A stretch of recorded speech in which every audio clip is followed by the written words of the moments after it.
E aí, gente, tudo bem? Como é que vocês estão? Vamos embora com o nosso podcast. Podcast rodada de domingo, né? Rodada de domingo do Campeonato Brasileiro. Cara, existem algumas coisas que parecem que já estão escritas, né? Parece que já estão escritas. Se você acredita no destino, né? Se você é daquelas pessoas que acreditam no destino, de que as coisas estão escritas, de que já existe um caminho traçado. Cara, assim, cada rodada que passa parece que já tem um destino traçado para a equipe da Vila Belmiro, né? Eu venho acompanhando vários noticiários esportivos e vários noticiários esportivos. Eu sempre falo aqui, né? Eu sou de São Paulo, então os noticiários esportivos falam grande parte do noticiário sobre as equipes de São Paulo. E os principais noticiários esportivos, tirando os da TV aberta, né, que o pessoal tenta, não revela o clube às vezes, tenta ser imparcial. Mas no YouTube, né? No YouTube, eles. Os principais têm um torcedor santista. Sempre tem um torcedor santista. E esses torcedores. Poxa, eu vou te dizer assim, há umas 3, 4, 5 rodadas, eles já entregaram a toalha. Eles já levantaram a bandeira e falaram: ó, não dá pro Santos. Isso que eu falei, questão de 5 rodadas atrás. E aí, mesmo os companheiros de bancadas que torcem para equipes rivais, eles ficam falando, calma, não é assim também, né? Os caras, eu acho que eles ficam até um pouco sem jeito de ver os companheiros desiludidos com essa desilusão. Eles ficam, calma, pô, tem rodada pra caraca, tem um monte de gente jogando mal, né? É curioso, eu sempre vejo isso, né? Eu destaco dois personagens assim, da imprensa esportiva paulista, que é o Fábio Sormani, ele participa da bancada da Placar TV, e do José Calil, participa da bancada da rádio Transamérica, Transamérica Esportes. Os dois são santistas e eles já não é de hoje. Eles estão falando que não é porque perdeu agora, não é porque perdeu antes. Eles não é de hoje, eles já estão falando, o Santos vai cair. O Santos não tem jeito, porque você não vê nada. Você, você não vê um vislumbre, você não vê um lampejo. E eu acho que o pessoal da bancada fica até assim, pô, calma, também não é assim, né, pô? Tem muita rodada, tem muita gente jogando mal. E eu, particularmente, eu vou por essa linha também. De que, poxa, tem gente jogando mal? Tem gente jogando muito mal. O Santos tá jogando mal? O Santos tá jogando muito mal. Mas tem muita gente fazendo força junto com o Santos, né? Pra cair pra Série B, pra não ficar na Série A. Tem muita gente fazendo muita força. Então eu sou daquela linha mais otimista, né? Eu sou daquela linha de, pô, eu olho por esporte. O esporte é um negócio maravilhoso, né? O esporte, ele é um negócio maravilhoso. Aquele tipo, aquela coisa de você virar no último segundo. Aquela coisa que aconteceu com o Santos jogando contra o Grêmio, por exemplo, na Vila Belmiro, né? Só que, cara, assim, a cada rodada que passa, eu esse otimismo que eu tenho de você olhar para uma equipe e falar, pô, dá para virar, né? Dá para virar. A cada rodada que passa, esse otimismo ele vai diminuindo. Ele começa a esfarelar, né? Ele começa a esfarelar aquele saquinho de salgadinho, sabe aquele saquinho de fandangos? Fazer a propaganda aqui, aquele saquinho de Doritos, né? Que você pega aquele saquinho que tá no fundo lá da caixa, e aí quando você abre, o negócio tá todo esmigalhado, né? Cara, assim, a cada rodada parece que você pega o salgadinho, estão pegando o salgadinho, o saquinho e estão apertando, né? E aquele salgadinho bonito, ele tá virando uma farofa. E não só pro Santos, né? Não apenas pro Santos, pro Coritiba também, pro Coxa, que perdeu em casa também, curiosamente, né? Não tomaram conhecimento. As duas equipes, as quatro equipes entraram em campo nessa rodada de domingo com a necessidade. Rodada de domingo, eu tô viajando, né? Roda- Cara, eu tô perdido no tempo, né? Perdido no tempo. Eu tô olhando aqui e falo, rodada de domingo. Rodada de domingo, coisa nenhuma, né?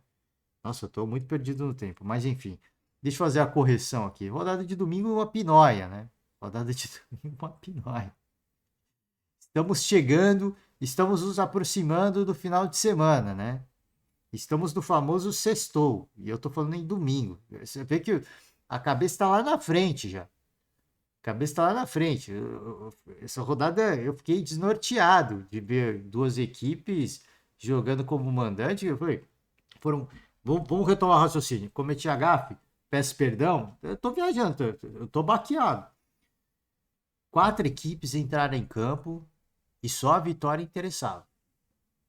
Entrou Santos e Cruzeiro, jogo na Vila Belmiro. E entraram em campo Coritiba e Bahia. Jogo no Couto Pereira, né, na casa do Coritiba. E os dois mandantes foram goleados. Os dois mandantes foram goleados. Cara, assim, eu não sei, cara. Né, aquela coisa do está escrito, né? Já está escrito. A gente vive a vida, uma vida que já está escrita, né? Eu respeito todas as crenças. Acho que todo mundo tem um destino, né? Mas não tem nada escrito. Eu acho que todo mundo tem um destino, mas não tem nada escrito. Você pode mudar o seu destino. Eu acredito nisso.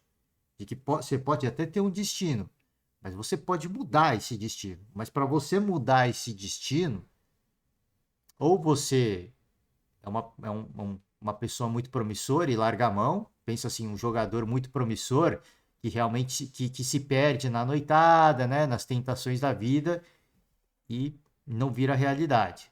Ou aquele jogador que está perdido, né? Tá na noite, tá na gandaia, se perdeu e de repente ele olha e fala: "Cara, o que que eu tô fazendo da minha vida? Eu vou focar, eu vou trabalhar, eu vou ser um jogadoraço". E aí ele muda o destino dele, né? Então eu acredito que os destinos eles estão de fato consumados. Essa é a minha crença, pelo menos, né? E respeito todas. Mas você pode mudar. Se você trabalhar, depende do quanto que você vai pelo caminho fácil e do quanto você está determinado de ir pelo caminho difícil. Você muda o seu destino. O Santos e o Coritiba são duas equipes, cara, que para mim, olha, é triste falar isso. É triste falar isso. São duas equipes sem alma. São duas equipes sem alma. Você vê as duas equipes dentro de campo, você não vê nada, cara. Você não vê nada. Nada. Sim, é uma coisa. Sabe aquele. Eu espero que ninguém nunca tenha conhecido alguém assim na vida. Sabe aquela pessoa que aceita? Ah, pô, a vida é injusta mesmo, sabe? Eu não dou sorte na vida e a pessoa simplesmente se entrega, né? É o que eu falo, o destino está escrito. Você não lutar, se você se entregar, o seu destino está selado mesmo. E isso é muito triste, cara. Isso é muito triste, assim, pelos comportamentos, pelas reações, pelas atitudes, pela postura. Cara, assim, é desalentador. É como eu falei, eu fiquei até desnorteado com o dia da semana aqui, porque, poxa, você. Eu sempre falo aqui, poxa, eu torço para que as equipes de baixo elas vençam, porque eu quero ver um campeonato embolado, e eu torço para que as equipes de cima também embolem o campeonato. O torcedor botafoguense não quer isso. Mas a gente torce por um campeonato competitivo, tanto na parte de cima quanto na parte de baixo da tabela. Eu falo isso repetidamente todas as temporadas, né?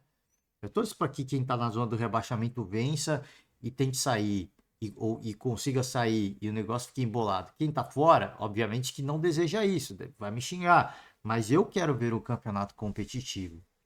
Só que, assim, existem. Cara, assim, chega num ponto em que você olha assim, é um cenário desalentador. Sabe? Você tá na ansiedade de, poxa, vou abrir um salgadinho, vou comer aquela batata Ruffles e tá tudo esfarelado quando você abre o salgadinho. Aí, pô, aí você tem que ficar virando saquinho. Tem gente que gosta de virar o saquinho, né, na boca. Mas aí você não consegue comer, né? Imagina, você tá no busão, voltando para casa, ônibus lotado, você só quer comer um salgadinho, você abre e tá esfarelado. Pô, como é que eu vou comer agora? Tô cheio de fome. A batata toda quebrada, né? Aí você tem que esperar chegar no seu destino, desce para virar o saquinho. Quando chegou, você já perdeu a fome, né? Já perdeu a fome. É desanimador, né? A gente vai ouvir, ao final do podcast de hoje, algumas palavras do treinador Diego Aguirre, treinador do Santos, da equipe santista, da equipe da Vila Belmiro. E, cara, assim, ontem ao longo dessa semana, e até quando eu falava de Vasco, do Ramon, né? Que eu falava da atitude, né? Da postura do treinador. E nessa última semana a gente ouviu a coletiva de apresentação do Rogério Ceni. Que eu falei, cara, o que me chama a atenção é o jeito, né? Assim, a forma como o Rogério Ceni apareceu em coletiva. Eu não ouvi aqui com vocês, mas a do Zé Ricardo também muito semelhante, né? Uma coletiva muito, cara, assim, muito, eu digo positiva, né? No ambiente, porque eram equipes pressionadas, mas quando o técnico é apresentado, ele é apresentado num tom descontraído, o Rogério Ceni fazendo muitas brincadeiras com os repórteres e respondendo tudo de forma muito natural, o tempo todo sorridente, exaltando a grandeza da SAF, do clube, né? E aí a gente viu um Gabigol, eu vi o Gabigol ontem, me chamou muito, eu vi muita gente criticando, mas eu volto a repetir, eu gostei muito da coletiva do Gabigol, sabe, tranquilo, em nenhum momento ele ironizou, ele fez piada, ele se exaltou, não era combinado, ele ouviu perguntas difíceis, ele respondeu todas, assim, com uma postura, assim, que não é comum a gente ver no Gabigol. E você vê o nível de seriedade que ele elevou para a situação, né? E quando você ouve um Diego Aguirre, cara, assim, é desanimador também. Porque o treinador, ele não passa essa confiança de que alguma coisa vai mudar, sabe? Ele passa a mensagem de que, poxa, é desse jeito que tá e, e vamos lutar. Né? E vamos lutar. Não é um treinador que vira e bate na mesa e fala, ó, fomos prejudicado, mas ó, nós não vamos cair. Nós não vamos cair. Se o Vasco vai se salvar ou não, eu não sei. Mas a postura do treinador, você vê como muda. Você vê como muda. Eu citei aqui alguns comentaristas esportivos, santistas, que eles já entregaram a toalha e não é de hoje. Eles já entregaram a toalha já há 4, 5 rodadas. Não é assim falando, pô, se o Santos não melhorar, vai cair. Não é nessa pegada, não. É na pegada de o Santos vai ser rebaixado. É tão triste você ver esses caras falando dessa forma, que até os companheiros de bancada, eu vou até repetir, os companheiros de bancada falam, pô, calma, não é assim também, né? Tem muito campeonato, tem muita gente jogando mal pra caraca. É desalentador, né? É desalentador. Bom, vamos passar pelas notícias esportivas. Então fica o convite aberto para você, torcedor. Talvez você não tenha nem com paciência, mas não é domingo, é sexta-feira. É sexta-feira, tá? Fazendo uma correção aqui. Então, pelo menos tem alguma coisa boa para encerrar a semana, né? Tem alguma coisa boa para encerrar a semana, se é que tem alguma coisa boa. Bom, como eu ouvi a coletiva do Aguirre, vamos começar primeiro com umas aspas do Aguirre. Todas as notícias esportivas do site do GE, do Globoesporte.com, a gente deixa os créditos aqui, tá? E aqui, a primeira notícia, depois do jogo, já fiquei naquela. Eu acho que o Aguirre vai cair. 3-0 em casa, contra um adversário, não digo exatamente direto, mas com um adversário, pô, o Cruzeiro estava perto da zona do rebaixamento. Então, na teoria, apesar da distância em pontos, é um adversário direto. Você tem que vencer para tirar a distância de pontos. E tem o futuro incerto. 5 jogos, 4 derrotas e uma vitória. Apenas uma vitória, aquela do Grêmio. Que deu até uma pitada de esperança. Eu confesso a vocês, depois daquela virada improvável, eu falei, cara, eu acho que dá para virar. Eu acho que dá para acontecer. Eu sempre acredito, né? Eu sou um otimista por excelência. Artigo por Bruno Gilfrida. a permanência do Aguirre é incerta. E após o jogo, ficamos naquela apreensão. Será que ele cai? E ele deu o coletivo, ele vai permanecer, né? Eu acho que pelo menos mais uma rodada. O Diego Aguirre tem mais um chorinho. Mais uma rodada. 4 derrotas, só uma vitória. E aí viu tanto o Bahia quanto o Cruzeiro se distanciarem, né? As duas equipes venceram. A diretoria vai discutir o futuro de Diego Aguirre nesta sexta-feira. Havia inclusive a chance do treinador ser demitido depois do jogo contra o Cruzeiro. Mas ele foi mantido no cargo. O que chama atenção é que teve a pausa da FIFA, cara. E os caras mandaram embora. Eu falei, cara, assim, eu não entendi a contratação do Paulo Turra. Tá? Não entendi. Você tá numa situação difícil, o ano que tem muita gente falando que o Santos vai cair, e você contrata um Paulo Turra, um treinador iniciante. Ok, né? Não entendi. A permanência do Odair Hellmann estava insustentável, não pelos resultados esportivos, mas pela pressão da torcida. Chegou numa situação insalubre. Chegou num ponto insalubre, como aconteceu com o Barbieri no Vasco da Gama. E curiosamente, as duas equipes protagonizaram episódios lamentáveis, tiveram os seus estádios interditados e o Vasco da Gama só teve o estádio liberado hoje, agora, né, para essa rodada. Cumpriu a punição, teve interdição, porque aí o Ministério Público bloqueou, porque interditou por questão de segurança. Você pode questionar se é correto ou não, mas houve um estopim, que foi o manifesto de alguns torcedores, né? Então, para esses torcedores,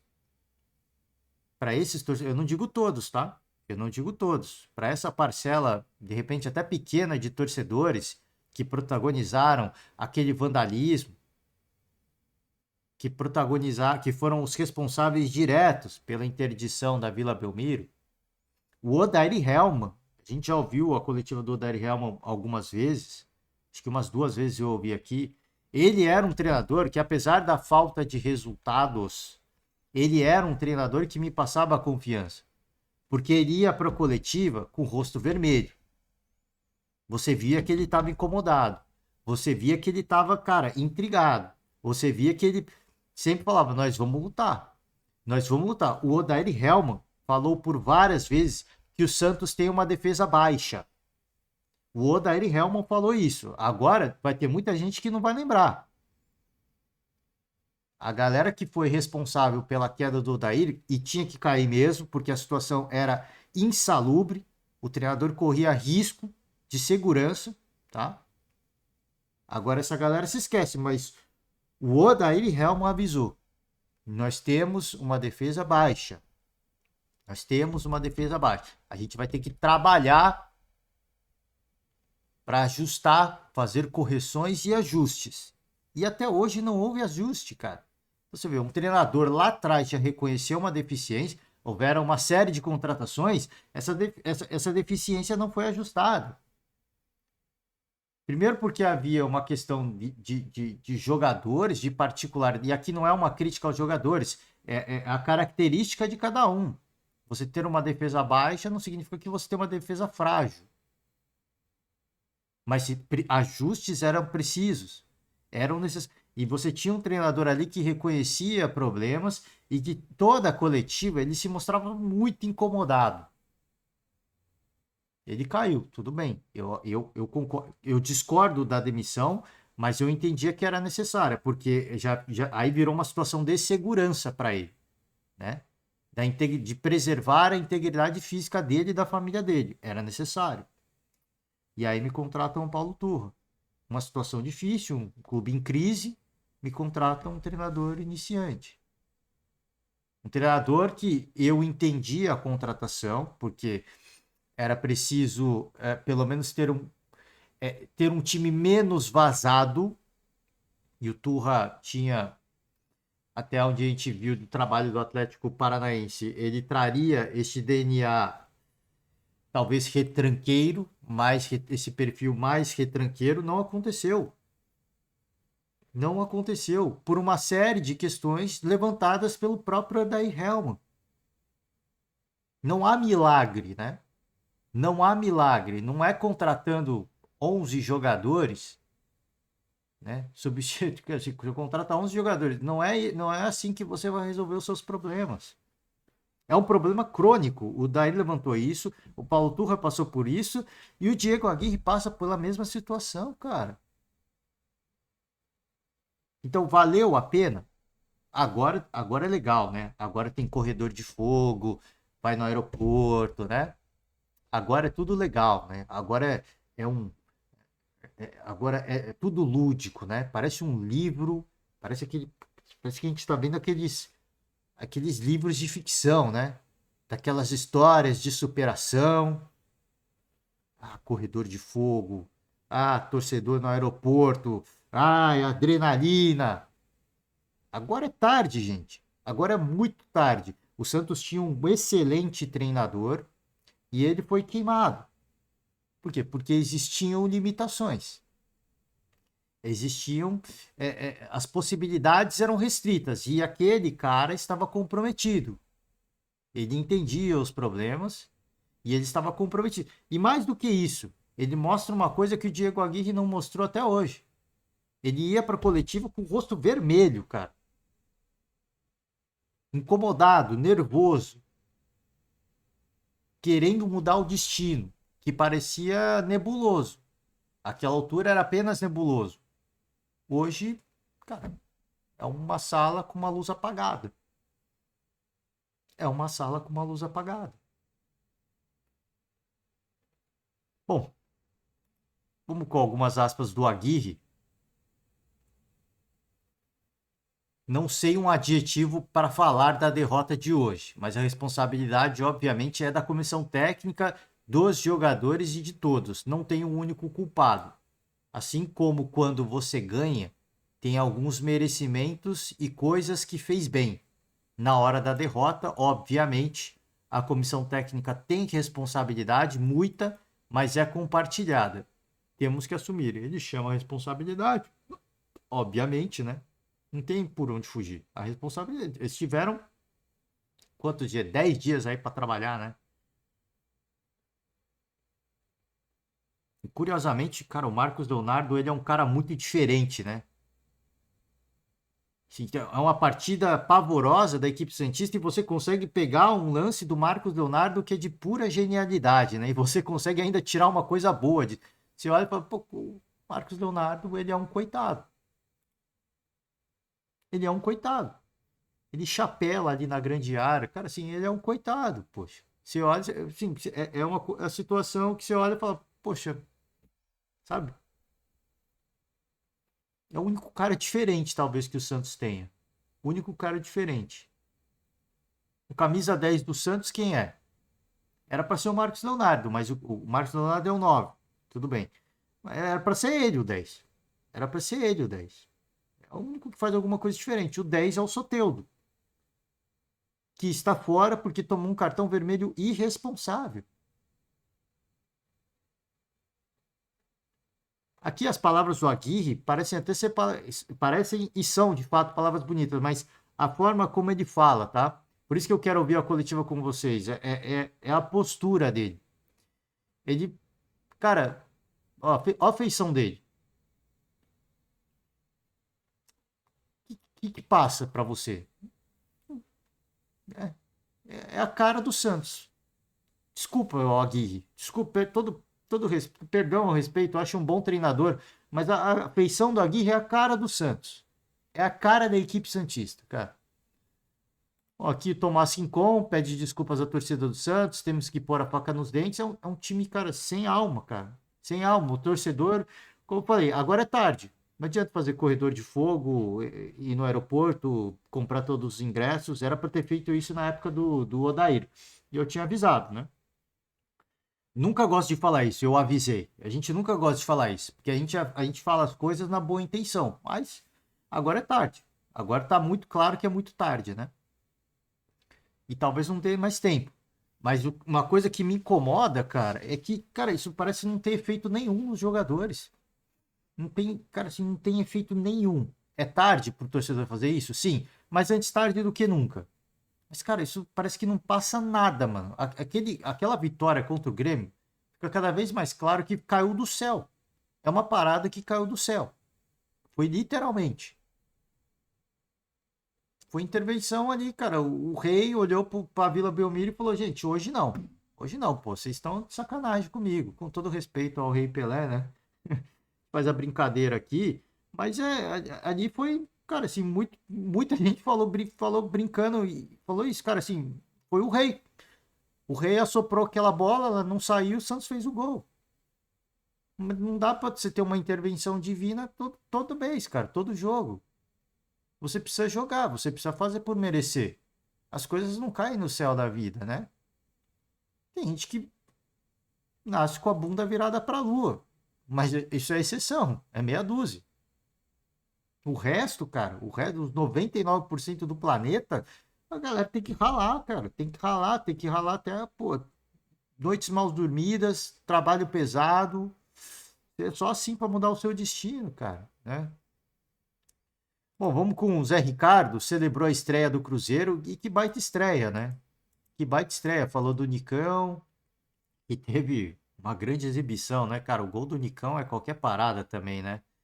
Se você tá perdendo o jogo, cara, os espaços que o Santos deixa para tomar o segundo ou terceiro gol é pavoroso, gente. É pavoroso. O Santos termina o jogo com 4 atacantes, né? Vira um 4-2-4, né? 4-2-4. Você põe 4 atacantes, não tem meio de campo para a bola chegar. É uma parada louca, né? Faz sentido nenhum. Vamos lá, algumas aspas do Zé Ricardo. Diria que brilhou a estrela do Cruzeiro. Sempre tenho que enaltecer nosso grupo. É uma vitória difícil, mas bem merecida. Conseguimos ter bons comportamentos na fase do jogo. Um momento importante para o clube, num momento sensível.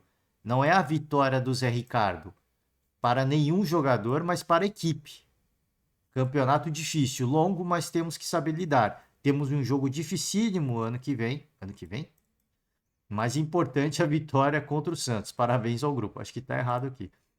Sobre o Nicão, sempre joguei contra o Nicão, sempre via nele uma qualidade muito grande, poder de decisão grande. O Nicão é um grande jogador, só que foi muito mal no São Paulo, né? A gente começou, pude conhecer o clube na sua particularidade, essência, e conversando com os jogadores com mais experiência, rodagem no futebol para alinhar algumas coisas. Hoje é dia de celebrar, mas amanhã mesmo vamos começar a trabalhar para enfrentar o Fluminense, né? É importante a gente destacar que vamos ter calma, né? Vamos ter calma. Quando o Cruzeiro anuncia o Zé Ricardo, obviamente que você fica naquela, pô, ele tava na segunda divisão do Japão, né? Mas eu falei aqui, acho o Zé Ricardo um bom treinador, tá? Acho ele um bom treinador, injustiçado algumas vezes, algumas demissões justificáveis, ok, mas eu sempre falei aqui, o Zé Ricardo, o Jair Ventura, por exemplo, o próprio Roger Machado, eles de longe tiveram o respaldo que muitos treinadores portugueses tiveram aqui no Brasil, de longe, né? Então, por isso que eu falo assim, dá para medir a qualidade do trabalho? Se você coloca frente a frente Vitor Pereira e Zé Ricardo, eu garanto a você que 99%, mais de 90% da imprensa esportiva vai dizer que o Vitor Pereira é muito melhor, não é melhor, muito melhor. Mas se você comparar o trabalho de Vitor Pereira em dois grandes clubes do Brasil, do Zé Ricardo, passando por equipes em situações extremamente fragilizadas, você vai dizer que dá para comparar? Não tem nem como comparar, né? Não tem nem como comparar. Por isso que eu também não consigo dizer se o Zé Ricardo é melhor que o Vitor Pereira e vice-versa. Porque o trabalho que o Vitor Pereira fez no Brasil é pífio, né? Foi qualquer parada, foi qualquer loucura, né? Só que é importante contextualizar. Eu falei aqui, eu gosto do Zé Ricardo, isso é minha opinião. Fez trabalhos muito ruins, é verdade, eu gosto dele, mas eu sempre falei, cara, eu acho que se ele, o Jair, o Roger tivessem tido respaldo, que muitos talvez tivessem conseguido fazer bons trabalhos, trabalhos interessantes, né?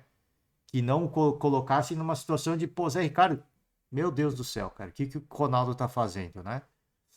Enfim, só que é importante a gente contextualizar para o torcedor cruzeirense que o Zé Ricardo costuma ter boas estreias, né? Ele costuma ser um treinador com boas estreias. Então vamos ver. A gente sabe que o Zé Ricardo ele é bom na conversa, Mas no dia a dia, quando ele colocar o trabalho em dia, começar o trabalho dele começar a funcionar, aí a gente vai saber, vai ter mais noção. Nesse momento é mais uma conversa. O próprio Rogério Ceni falou isso na coletiva dele, né? Não só de apresentação, mas essa pós-jogo de não dá para treinar nada. Não se treina nada, é conversar e entender o que dá para fazer. E mais ou menos isso que começa o trabalho do Zé Ricardo e do Rogério Ceni. E os dois mostraram que na conversa, na mobilização, no aspecto motivacional, são dois baita treinadores, né? Dois baita. O Rogério muito mais treinador se a gente falar do jogo de campo, né? O Zé Ricardo um pouco menos. Mas eu tô falando no aspecto motivacional, tá? Antes que vocês me chamem de maluco, eu tô falando no aspecto motivacional. E mostraram que são dois baita treinadores. O Santista pode até dizer, mas também para ganhar do Santos, né? Mas, cara, tem que contextualizar, né? A situação do Cruzeiro também não era fácil, tava difícil, torcedor pegando no pé, o Pepa foi demitido, já vinha numa sequência incômoda sem vencer, enfrentando o Santos fora de casa, com o torcedor comparecendo, fazendo barulho, pressionando a equipe visitante. Então, é importante a gente contextualizar isso também, né? Para o torcedor cruzeirense que, de repente, não esteja saboreando essa vitória da forma como deveria. O próximo adversário é muito difícil. É muito improvável que o Cruzeiro vai vencer ou conseguir um resultado positivo, né? Positivo aí você entenda como quiser. Talvez o empate pode ser positivo contra o Fluminense do Diniz. Mas é um adversário dificílimo. Isso você tem que se permitir comemorar. Venceu um adversário direto na parte de baixo da tabela e venceu bem. E venceu muito bem, tá? Sobre o Ronaldo, ele acompanhou o Cruzeiro na Vila Belmiro e aqui as aspas do fenômeno, né? Vamos por muito mais, confiem. Espero, torço muito. Grande e muito importante vitória. Vamos por muito mais ainda, confiem, tá? Aqui, fenômeno no camarote, bacana, acompanhando o time, marcando presença, dando motivação, né? Espero que dê certo, de verdade. Espero que dê muito certo o trabalho do Zé Ricardo e essa confiança que o fenômeno passa. Espero que dê muito certo, tá? Torço para que dê muito certo. Sobre o Luxemburgo, ele falou que vai priorizar a Sul-Americana, isso não é segredo para ninguém. Entrou com uma equipe assim muito modificada, né? E aí até passava um certo mistério. Antes da bola rolar, quando sai a escalação, você fala, pô, o Luxemburgo é malandro, né? Ele tá escondendo o time que ele vai pôr na Sul-Americana para o Fortaleza não saber mais ou menos o que vai acontecer, né? Como é que ele vai jogar. O Vojvoda sabe como o Luxemburgo vai jogar, né? Ele não escondeu nada. Ele apenas priorizou uma competição, que é a Sul-Americana. Que é a Sul-Americana, tá? Deixou claro que o foco do clube é cuidar dos jogadores para chegar com o time completo nos duelos da semifinal da Sul-Americana contra exatamente este Fortaleza, né? Vamos jogar jogos decisivos. Não posso estar preocupado com a derrota. A derrota dói, machuca, perder da forma como perdemos no final do jogo por falta de um sacrifício maior, uma vontade de chegar mais duro, marcar os caras, mas posso colocar a perder tudo que fizemos de planejamento. Não fui eu só, foram reuniões que fizemos com todos os departamentos. Então, o Luxemburgo deixando claro aqui uma prioridade por uma Sul-Americana e que não foi uma escolha dele. Então, foi uma escolha dele também. Ele se coloca no bolo. Foi uma escolha geral, tá? Uma escolha geral. Então, se de repente o título não vier e passar por maus bocados no campeonato brasileiro ao final da temporada, a gente sabe quem cobrar. Todos, né? Todos. Não é só o Luxemburgo que tem que ser cobrado. Houve uma escolha e ele colocou todo mundo na conta, hein? Foram reuniões. Não foi apenas uma reunião. Agora, eu não concordo com o Luxemburgo dizer que o Corinthians perdeu o jogo no final. O Corinthians perdeu o jogo nos 90 minutos. 90 minutos. Era mais uma partida que a gente acompanhava e falava, gente, não é possível. Teve bola na trave de novo. Teve bola na trave de novo. Você acompanhava o jogo e falava, cara, não é possível que o Corinthians vai jogar todos os jogos assim, no limite. No limite vai conseguir resultados positivos, né? E eu achei que de fato o empate ia acontecer. Cara, eu confesso a vocês que eu achei que a vitória do Corinthians ia acontecer. Porque teve por um momento ali um lance de penalidade. Foi, cara, o Corinthians vai virar esse jogo. O Fortaleza ganhou. Muito merecido. Muito merecido. Mais uma partida em que o Corinthians não jogou nada. Não jogou nada. E eu acompanhava até o Craque Neto, né, na sua Rádio Craque Neto, ele falando, cara, assim, o Corinthians é impressionante. Eles não jogam nenhum jogo para vencer. E é mais ou menos isso, cara. Não se joga um jogo para vencer. É tudo cara, assim, é tudo no intuitivo. É tudo na aleatoriedade. Cara, assim, é impressionante. É impressionante. O Luxemburgo teve um grande momento na temporada e eu exaltei aquele momento, mas, cara, agora houve um retrocesso, assim, ele é assombroso. O retrocesso que teve o Corinthians é absolutamente pavoroso. É assombroso. É assim, é filme de terror. É de você colocar lado a lado numa prateleira com Pânico, Psicose, O Chamado. É mais ou menos isso, cara. É mais ou menos isso. Planejamos a data FIFA e outras situações, mas algumas coisas aconteceram de ontem para hoje. Outras vieram naturalmente. Fagner vem de lesão, demos mais tempo para ele recuperar e entrar em forma. Renato vem há algum tempo sem condição física ideal. Precisamos do Renato mais inteiro para os jogos mais importantes e decisivos. Fábio teve lordose no jogo passado, íamos pegar o voo, ele tem 38 anos. Matias Rojas tentamos trazer antes, mas por causa da logística não tinha como. Maicon tomou cartão e Fausto teve uma lesão. As explicações estão sendo dadas, né? Pô, eu dou uma moral pro professor às vezes, né? A gente tem que contextualizar algumas situações e tiveram desfalques importantes pela questão da data FIFA, por questão de suspensão, por questão de lesão, por questão de preservação. O objetivo é a Sul-Americana. Agora, mesmo quando jogam muitos titulares, assim, as atuações do Corinthians, assim, é constrangedor, cara.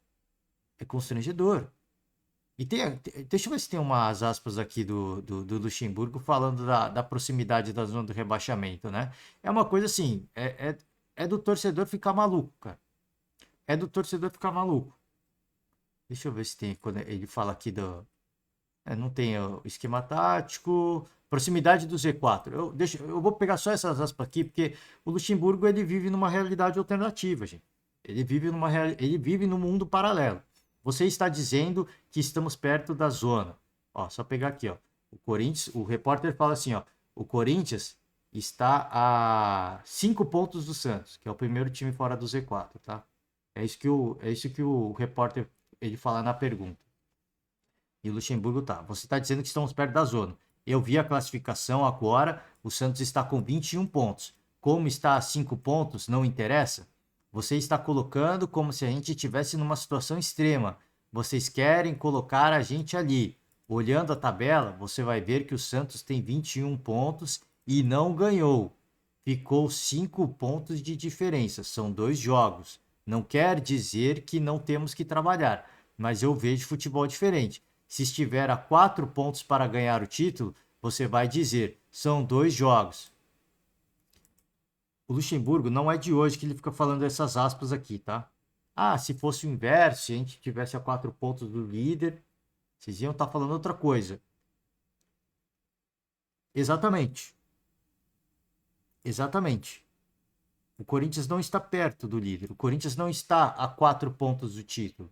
Então essas aspas aqui que o Luxemburgo ele obsessivamente fica falando é fora da realidade. Ele está vivendo num mundo paralelo. A realidade do Corinthians hoje, e por isso ele é constantemente questionado, é que o Corinthians está a 5 pontos do Santos, que é o primeiro time fora da zona dentro da zona do rebaixamento. Esta que é a realidade.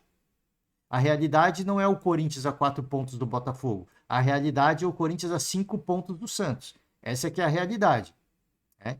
Então, essa obsessão que o Luxemburgo tem por falar isso, né? Isso, cara, o que muda? O que muda no panorama? Não muda nada, né? Não muda nada. O Corinthians, eu vou trazer a tabela de novo. O Corinthians está na 14ª colocação. O Corinthians não vai jogar a Copa do Brasil e se não conquistar a Sul-Americana, não vai jogar nem a Sul-Americana do ano que vem.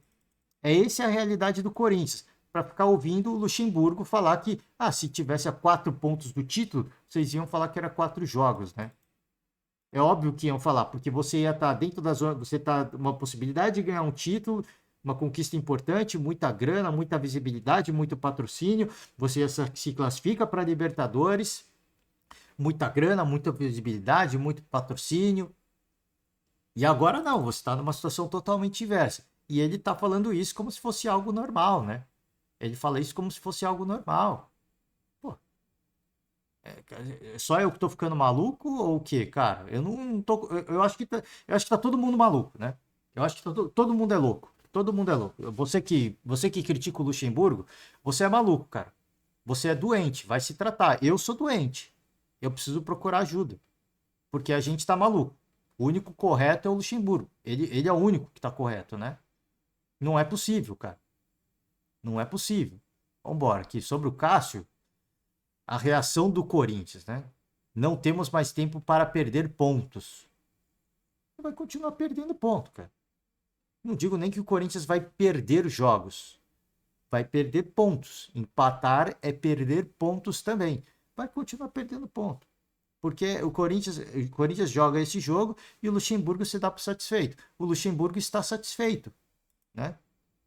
Para o cara falar um negócio desse, ele está satisfeitíssimo.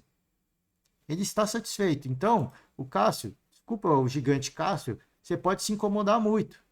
Mas o Corinthians vai ser isso, né? Você vai continuar se incomodando, né? Lamentavelmente, você vai continuar sofrendo. Você vai ter que continuar defendendo o pênalti, você vai ter que continuar fazendo defesa de pênalti, você vai sofrer, né? Você vai sofrer. E talvez você não jogue nem a Sul-Americana do ano que vem, tá? Porque o seu treinador, ele se dá por satisfeito, né? Ele se dá por satisfeito. Então vamos seguir empatando aqui, ó. A gente está a 5 pontos do Santos, tá tudo certo, né? Se a gente invertesse, a gente estaria a 5 pontos do G4, né? O problema é que você está a 5 pontos do Z4, né? Enfim. Bom, sobre o Rogério Ceni, pô, a gente tem cada aspas aqui que é surreal, cara. É surreal. Sobre o Rogério Ceni, vambora, vai. Estreia de gala, né? Estreia de gala, mas o Rogério precisa tomar cuidado, cara. Uma coisa que eu vou chamar a atenção é assim, o Rogério precisa tomar cuidado. Ele chegou todo sorridente, feliz, fazendo brincadeira com os repórteres e tal. A coletiva dele aqui foi muito boa também, mas ele já cutucou o elenco. O Rogério precisa tomar cuidado. Quando ele chega, ele é apresentado, eu falei, cara, acho que o Rogério tirou esse tempo, aí ele cara, deu para descansar, ele entendeu algumas coisas no trabalho dele que ele precisa melhorar. Ele já deixou um pitaco de leve. Cara, ele precisa tomar cuidado com isso. Isso deu problema no São Paulo. Isso deu problema no São Paulo. Deu problema no Cruzeiro, deu problema no São Paulo. Ele está chegando no ambiente novo. Ele está chegando no ambiente novo. O que você precisa fazer é blindar os seus atletas. Ele já chega e dá uma cutucada nos caras, pô. Né? Assim, eu falo isso porque eu gosto muito do Rogério. Quem me acompanha aqui sabe que eu sou fãzaço do Rogério Ceni treinador, cara. Como atleta também. Eu falo treinador porque agora ele é treinador, né? Eu incentivo bastante todos eles e tento provocar, no bom sentido, ao máximo. É um elenco com qualidades e virtudes. Ele elogia. Mas acho que tentamos mudar um pouco. Ser um time de menor transição e maior controle do jogo.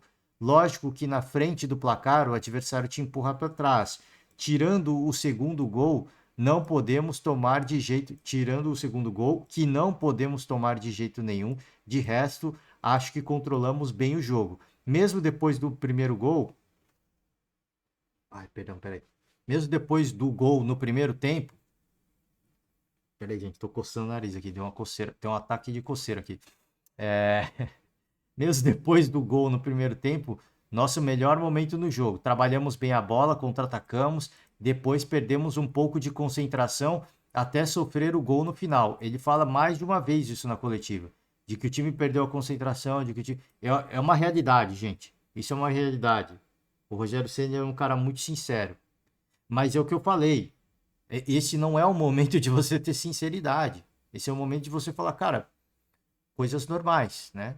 Coisas normais. É uma mudança de trabalho, houve uma desconcentração até pelo placar, muito elástico. É hora de você blindar o seu elenco. Ele falou mais de uma vez, né? Ele falou mais de uma vez.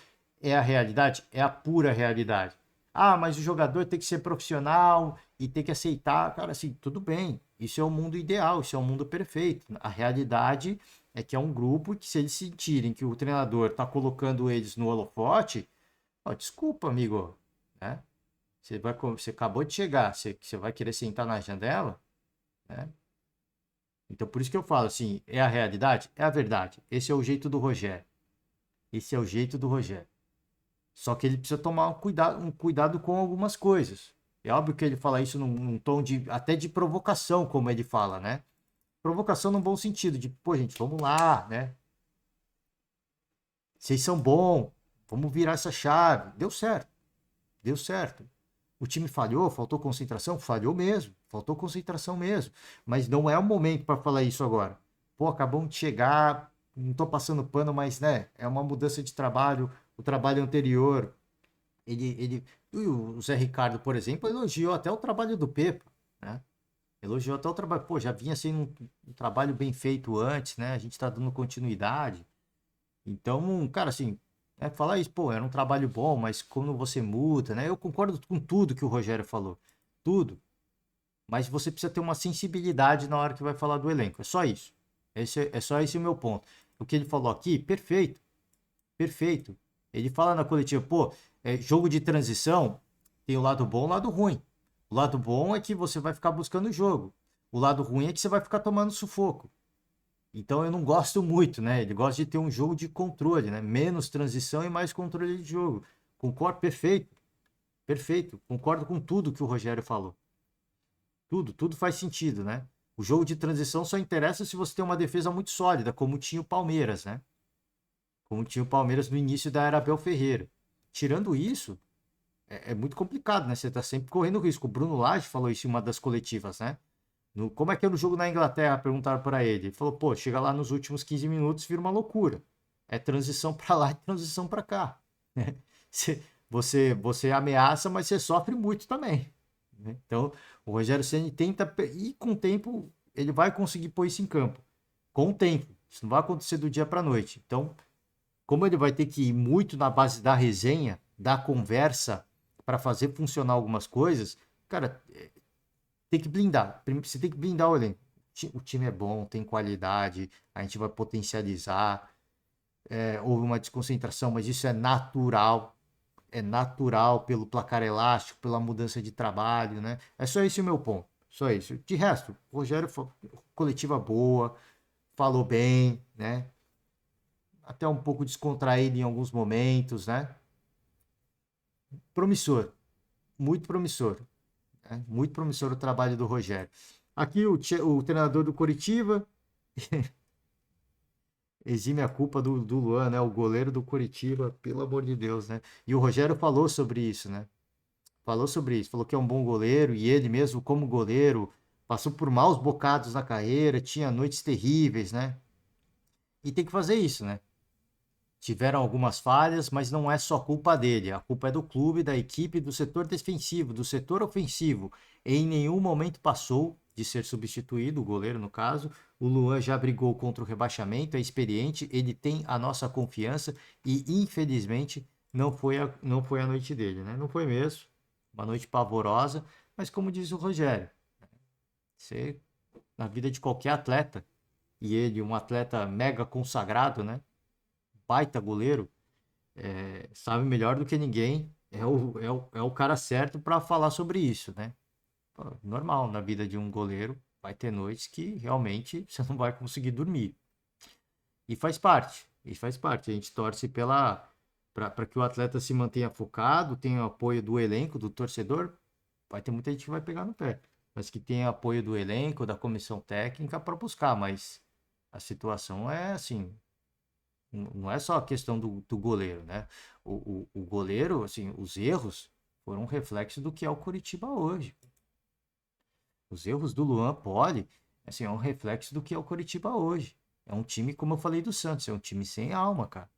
É um time sem alma. Você assiste, se não é uma parada que se olha e fala, pô, tem um vislumbre de alguma coisa que pode acontecer. Não tem nada. Marcou 2 gols. O Santos não marcou. Pelo menos o Coritiba marcou 2 gols. Isso, assim, eu sempre falo aqui, o torcedor ele tem que se apegar em alguma coisa. Se apegue nisso. Pô, conseguimos marcar 2 gols. Então, pelo menos, a gente tomou gols bobos, mas pelo menos para boa bola na rede a gente encontra uma solução. O Santos nem isso está encontrando, né? O Marcos Leonardo, coitado, tá jogando sozinho, né? Sobre o Caixinha, né, para finalizar, a vitória do Bragantino para cima do Grêmio. Foi um jogo importante, mantivemos nossos comportamentos. O Bragantino sempre volta bem da pausa da data FIFA, né? É impressionante. Jogou muita bola, o 2-0 para mim foi pouco. Na primeira parte, fomos muito intensos, foi bem jogado, exploramos os espaços do adversário, pressionamos quando tínhamos que pressionar. Na primeira parte, estivemos bem nesse sentido. Na segunda, não entramos tão bem. Não conseguimos controlar bem o jogo, tivemos que fazer algumas mexidas com as substituições. Conseguimos controlar o jogo, controlar a bola, embora em alguns momentos não estivemos equilibrados. Foi importante não sofrer gol, ganhar mais um jogo. Sim, merecido, tá? Totalmente merecido. Um Grêmio irreconhecível, né? O Grêmio fora de casa também é uma parada impressionante, né? É uma coisa impressionante o Grêmio fora de casa. Muito ruim a atuação. Olha, dia para a um dia do aniversário, né? A um dia do aniversário, uma noite para esquecer, né? É um jogo para se esquecer. E o Renato pediu desculpas. Vamos lá aqui. Não pode desperdiçar chance como no jogo de hoje. O Bragantino foi superior o tempo todo. Foi competitivo. Tem apenas uma derrota em casa. E nós entramos achando que ia ganhar o jogo quando quisesse. Tem que competir o tempo todo. O Bragantino mereceu vencer. Teve mais méritos, competiram, coisa que meu time não fez. Peço desculpas ao torcedor. O Renato é assim, você critica o Rogério, né, que deu uma cutucadinha de leve no time, assim, mas o Rogério tá chegando agora, o Renato sempre faz isso, tá? O Renato sempre faz isso. A bola é diferente na arena? Não. Temos que competir fora também. Esses pontos que deixamos escapar, poderemos pontuar e estaremos mais privilegiados na tabela. Mas tem jogos que parece que não precisa competir. Foram superiores a gente e vamos aprendendo com os erros. E os jogadores vão aprendendo com as oportunidades. Ou pega a chance, ou a fila anda. Não é de hoje, assim, o comportamento do Grêmio fora de casa. Não é de hoje. Eu acabei de citar, por exemplo, a vitória do Santos na Vila Belmiro. Aquilo lá foi talvez das coisas mais cabulosas que aconteceram com o Grêmio ao longo do campeonato. Então você imagina se. Não estou nem falando vencer do Bragantino, nem vencer. De repente compete, empata com o Bragantino. O Grêmio poderia estar muito mais perto do Botafogo. Mas muito mais perto. Se você considerar, por exemplo, eu falei, esse jogo contra o Santos, que dava para ter ganho, né? Dava para ter ganho, até porque saiu na frente. Então você imagina essa situação. Enfrentou o Vasco, por exemplo. Imagina se vence o Vasco. Como é que estaria a situação do Grêmio na tabela hoje se tivesse vencido do Santos e do Vasco, dois times que estão na zona do rebaixamento? Não é absurdo você falar do Grêmio vencer essas duas partidas. Você falar do Grêmio vencer o Flamengo, aí é outra história. É outra história. Mas o Grêmio, vamos lá, perdeu do Santos, perdeu do Vasco, os dois jogos fora de casa, sim, mas são dois times no rebaixamento. Estavam em situações muito delicadas. O Vasco está mudando a confiança agora. O Santos estava sem confiança nenhuma. E empatou com o Goiás. Né? E empatou com o Goiás. Assim, eu pego 3 jogos bem recentes de 3 equipes que estão lá na parte de baixo da tabela, que eram jogos ganháveis. Eram jogos ganháveis. O jogo contra o Goiás foi pavoroso também. Foi assim, foi uma noite assim que foi aquele negócio para exorcizar, né? Mas se você olhar a situação das equipes, o que as equipes produziram na temporada, se tivesse competido um pouco mais, dava para ter ganho. Era um jogo que dava para ter ganho, né? Enfim, Né? E como é que estaria o Grêmio na tabela hoje, se tivesse vencido essas 3 partidas? Que eu tô falando, não tô desmerecendo os outros adversários, mas eram partidas ganháveis. Eram partidas ganháveis pro Grêmio, tá? Vamos lá, vamos pra tabela. Já tô falando demais, né? Vou ouvir muito pouco da coletiva do Aguirre. Hoje a gente vai se estender, não tem jeito, tá? Não tem jeito. Precisava falar de algumas coisas aqui que, ó, precisava falar, porque senão, né? Tem que falar. Tem que desabafar, né? O Santos perdeu para o Cruzeiro. O Cruzeiro dá um salto importante, vai para a 10ª colocação. O Santos fica aqui, estacionado, não se mexe, né? Já há muito tempo não se mexe na tabela. O Fortaleza venceu. Tá aqui o Fortaleza na 8ª colocação. O Corinthians fica aqui, estacionado, né? Numa situação que para o Luxemburgo tá perfeito, né? 14ª colocação, fora da Sul-Americana. Ele tá contando que ele vai ganhar o jogo contra o Grêmio e ele tá contando que vai abrir mais 2 vagas, né? Então, pro Luxemburgo tá perfeito, tá tudo certo, que continue aí, Corinthians, né? Vai fazer bem. Vai fazer bem para o Corinthians, para o torcedor corintiano e para o Luxemburgo, né? Muito provavelmente. O Coritiba tá aqui, né? O que eu falo, eu não gosto de ser pessimista, mas eu não sei, cara. O Coritiba e o Santos são 2 equipes que não mostram nada, né? O América e o Vasco, a gente vai ver agora, mas eles pelo menos eles já ensaiam uma reação, né? Eles ensaiam uma reação. O Santos e o Curitiba nada, assim, nada. É pavoroso. Assim, é lamentável, né? É lamentável. O Bahia dá um salto importante de uma posição, mas eu digo salto importante pela pontuação, né? 4 pontos do Santos já é 2 rodadas, pelo menos, né? O Santos teria que vencer 2 jogos e o Bahia perder 2 jogos. Já fica numa situação que não é tranquila, mas já o cenário já fica mais otimista, né? Já fica mais otimista. E Bragantino e Grêmio, o Bragantino segue aqui no topo, né? 5ª colocação, e o Grêmio pode cair para a 4ª posição também, após essa rodada, né? Após o término dessa rodada. É isso, tá? A gente vai ter Cuiabá e América, Palmeiras e Goiás. E olha, o torcedor santista vai ter que torcer muito pro Palmeiras, né? O torcedor santista vai ter que torcer muito pro Palmeiras. Isso é humilhante, cara. Isso é humilhante. O que estão fazendo com o Santos, cara, assim, é humilhante. O Santos, aí, pô, 2020, final da Libertadores. Santos e Palmeiras, final da Libertadores, tá? Estamos em 2020, setembro de 2023. 3 anos. 3 anos, hein? E o Santos tendo que torcer pro Palmeiras, não é nem para sair da zona do rebaixamento. Torcer para o Palmeiras para que a distância não aumente, né? Para que a possibilidade de lutar contra o rebaixamento fique um pouquinho mais positivo. Um pouquinho, só um pouquinho. São 4 pontos, hein?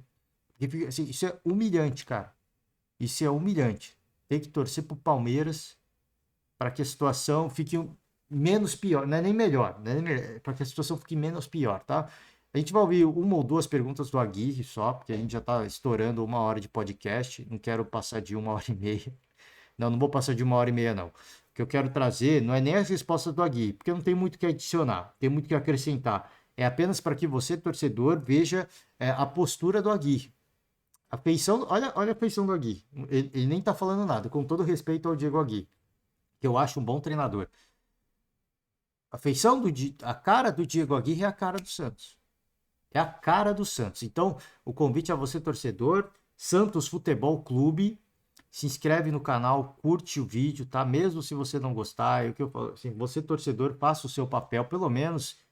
O clube não ajuda, não faz a parte dele? Não faz, mas você tem que fazer. Agora é isso, né? Agora o torcedor vai ter que fazer a sua parte. O Santos é o time que menos finalizou o campeonato, dados do Footstats que recolhi agora. Eu queria entender que ponto positivo você enxerga no trabalho até aqui, e aproveitando, no intervalo você tirou 2 volantes, colocou um atacante, o Furt, colocou um outro volante, né, o Rincon, e virou um 4-2-4 na maneira mais básica de se explicar. Queria entender também, então, por que a opção por um 4-2-4 no segundo tempo sem meio campo? Bueno, es difícil Pues se me pregunta qué cosas positivas. Es difícil encontrar cosas positivas cuando sufrimos esta derrota en casa, que no esperábamos. Y entonces, acho que no es momento de hablar de cosas positivas.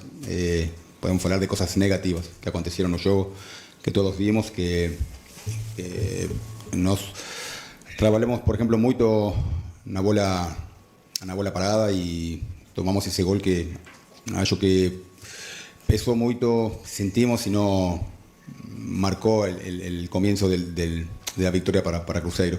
Fue una cosa que tenemos hablado mucho, trabajado y acabamos pegando ese gol que acho que viró el juego. Hasta ahí estábamos en un juego difícil, sí, mas no teníamos muchos problemas. Ahí el time pegó ese gol de bola parada y sentimos y Cruzeiro creció y después acho que ganó merecidamente.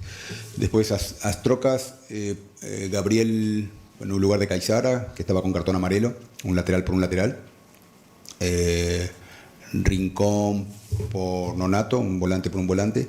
Y después tiré a Jan y puse a Furch como una opción más ofensiva para intentar jugar un poco más directo, para encontrar alguna variante. No teníamos encontrado situaciones de gol y buscamos con un atacante a más, jugar con dos centroavantes para tener un time más ofensivo. Esa fue la idea. Então, Ô, Aguirre, A ideia... Bom, e aqui ele fala, né, das mudanças que ele fez e tal. Você pode perguntar o que eu queria entender, que o Santos basicamente terminou num 4-2-4, né? A ideia era muito óbvia, né? Você não faz gol, você põe mais um atacante para fazer alguma coisa. Mas o problema também é muito óbvio, né? Se você não tiver meio campo, a bola nunca vai chegar no ataque, né? Tem essas coisas, né? A ideia é muito óbvia, mas também o problema também é muito óbvio, né? O problema ele é muito óbvio. Enfim, como eu falei, não tem muito do que falar, gente. O que a gente vai falar da resposta do Agui? Ele mostra que é um cara bem intencionado. Ah, terminou o jogo, perdeu. Vamos falar de coisa boa? Não, tem que falar de coisa ruim mesmo. Concordo com ele. Não adianta... O que me deixa maluco eram treinadores como, por exemplo... E aqui, assim, a gente sempre... Eu sempre falo aqui, pô, é importante a gente contextualizar tal. E eu pouquíssimas vezes critiquei, por exemplo, o Maurício Barbieri, né? Nos seus últimos dias de Vasco.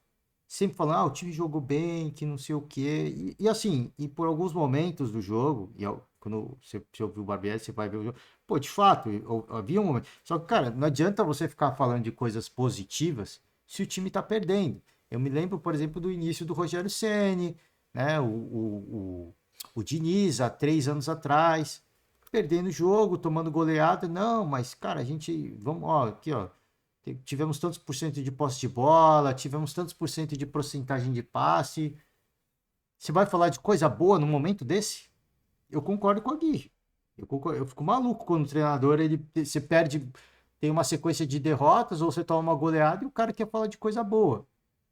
Eu falei, pô, eu não pegava pesado com o Barbieri porque o torcedor já tava maluco, né? Eu falei, pô, também a gente tem que ter responsabilidade, não vou ficar alimentando o torcedor que também perde a linha facilmente, né? Se bem que ali existia até uma justificativa para o torcedor perder a linha e tal, mas tem que falar de coisa ruim, tem que falar do que deu errado mesmo. Se for falar de coisa boa, vão falar que o Agui tá maluco, né? O meu treinador tá louco. Tá louco, a gente perdeu de 3-0 do Cruzeiro e ele quer vir falar de coisa boa. Concordo com ele. Tem que falar de coisa ruim. Agora, no jogo não tem o que falar. O que você tira da resposta dele? Não tem. O que eu tiro é da postura dele, né? Ele tá desanimado, na minha opinião. Ele é até perguntado sobre isso. No final da coletiva ele é perguntado. Só mais uma pergunta. Só para você... Reparem, assim, ele mostra uma situação de... Eu não digo nem de desânimo. É um cara que tá assim... normal, sabe? eu gostaria que você explicasse como é que você enxerga o Jean Lucas, né? O jogador de meio de campo. Você tem escalado ele algumas vezes até numa posição que ele não se sente muito bem. Como é que você enxerga esse jogador? Você tirou ele no intervalo hoje. Quem tá vendo por imagem é muito claro. Mas quem tá só ouvindo, você que tá nos acompanhando apenas com áudio, reparem na voz, assim, na tonalidade da voz. É porque com imagem fica muito evidente. A feição dele diz tudo. E se com esse retrospecto que você tem hoje, de 5 jogos e 4 derrotas, se em algum momento você pensou, depois do jogo de hoje, em deixar o Santos? No, Gianlucas, estamos intentando el mejor rendimiento de él y es verdad que pusimos a veces un poco más atrás, a veces un poco más en la frente y buscando alternativas. Es un jugador de mucha calidad y que tiene que encontrar su lugar y su mejor rendimiento. Yo que en este momento es difícil encontrar rendimientos bons porque el team no está encontrando juego y entonces es difícil hablar de rendimientos individuales bons. Después no estamos trabajando mucho, sufriendo y intentando obviamente dar lo mejor de nosotros para poder ayudar al time a sair dessa situação ruim que estamos. Ele falou que está sofrendo. Ele falou que estão sofrendo. Quando você olha para o Aguirre, quando você ouve o Aguirre, parece a tonalidade de voz, a expressão de alguém que está sofrendo. Parece a tonalidade de voz, a expressão de alguém que está incomodado. Não estou nem falando de entrar em desespero, tá? Não é questão de entrar em desespero, meu Deus, tá tudo errado, né? Que nem o Antônio Carlos Zago fez, né? Desceu o pau no time, também não sou eu que entro em campo, os caras fazem tudo errado, não é nem esse o ponto. Te passa a mensagem de que ele tá sofrendo, de que ele tá incomodado. É esse que é o ponto. Não adianta ele entrar em desespero, não é esse o ponto. Não quero que ele vá pra coletiva e vire um influencer maluco. Cara, isso não é possível, é o Santos, é o time do Pelé, né? Não é isso, cara, não é esse o ponto, mas se mostrar incomodado, e quando eu digo se mostrar incomodado, é, por exemplo, pega a última coletiva do Ramon, do Vasco, pega a última coletiva do Ramon, você vai entender do que eu tô falando. Você olha pro Ramon e fala, cara, o Vasco não vai cair. Eu não sei se o Vasco vai cair ou não, mas quando você olha a coletiva do Ramon, você já fica assim, a postura do treinador, ela te passa essa confiança de, cara, o Vasco não vai cair. Assim, é na postura do treinador. Não estou falando que o Diego Aguirre tem que cair, que ele não é treinador para o Santos, não é essa. Só que quando você olha o treinador dando coletiva, você não sente nada diferente. Você olha o time dentro de campo, você não sente nada diferente. Você olha para o treinador, você não sente nada diferente. Você olha e fala, é isso mesmo. O Santos é isso mesmo. É isso e vai continuar aí, né? Vai continuar aí. Vai ficar estacionado, vai ficar lá, vamos cair desse jeito. É isso então, né? É paciência, né? É vida que segue. Essa mais ou menos essa a impressão que me passa. Não tô falando que ele não tá trabalhando, que ele não tá incomodado. Pô, ele deve estar muito incomodado. Eu não vou nessa de, cara, o cara aceitou já. Não, para mim, o Diego Aguirre está muito incomodado. Ele é um treinador competitivo. E não adianta ele se desesperar. O que eu falo assim, cara, a postura dele não te passa nenhuma mensagem diferente. Não te passa nenhuma vibração, não te passa uma vibe diferente. Você olha e fala, cara, essa cara do Aguirre é a cara do Santos. É a cara do Santos. Você olha o Santos jogando, você olha pra cara do Aguirre, é a cara do Santos. Né? Não tá nem desanimado, mas também não tá feliz. Não tá incomodado, mas também não tá intrigado. Sabe aquele filme que você vê e fala assim, pô, não tem ação, não tem romance, não tem drama, você não toma susto, você não dá risada. É aquele filme que, assim, que nada acontece. Sabe? Aquela comida sem sal, que você fala, pô, matou minha fome, mas, cara, sem graça, sabe? Faltou sal, faltou alho, faltou tempero. Né? É mais ou menos isso. O time do Santos hoje é isso. Em todos os sentidos, em todos os âmbitos, né? Esse aqui é mais ou menos o time do Santos. Enfim, gente, eu vou terminar o podcast de hoje e... É triste falar isso, cara. Assim, eu não gosto de ir muito na linha dos próprios comentaristas, torcedores do Santos, que falam que o Santos vai cair e tal. Eu não gosto muito disso.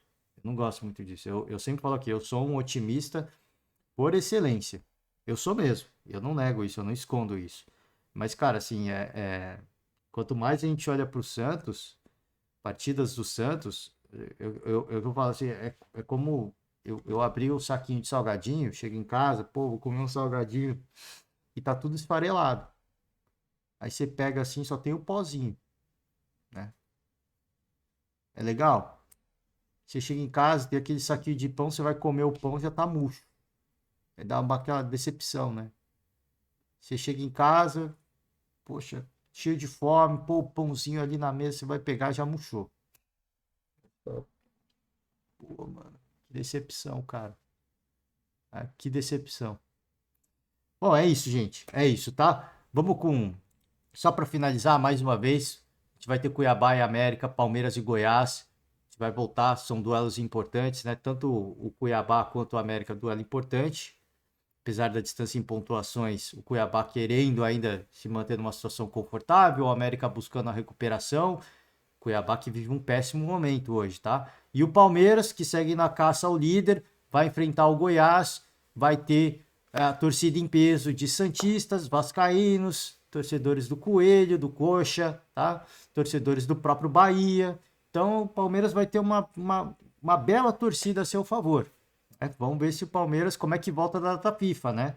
Porque vai ter muita torcida, mas para quem não se recorda, tanto o Palmeiras quanto o Flamengo da data FIFA imediatamente anterior voltaram muito mal. Vamos ver como é que volta o Palmeiras após essa data FIFA. Espero que volte um pouquinho melhor, tá?